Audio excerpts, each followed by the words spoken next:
আসসালামু আলাইকুম এভরিওয়ান। দুপুরে আয়ানকে এত ঘুমানোর চেষ্টা করলাম কিন্তু ও ঘুমাচ্ছে না। এদিকে আমার মাথা ব্যথা করতেছে একটু, তাই ভাবলাম যে দুপুরে একটু চা করে খাই।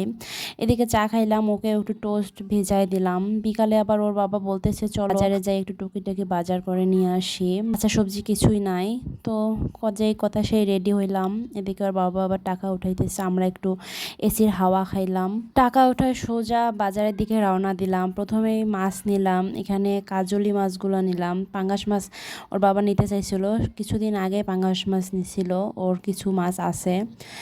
আয়ানের বাবার আবার পাঙ্গাস মাছ অনেক পছন্দ, তাই মানা করলাম।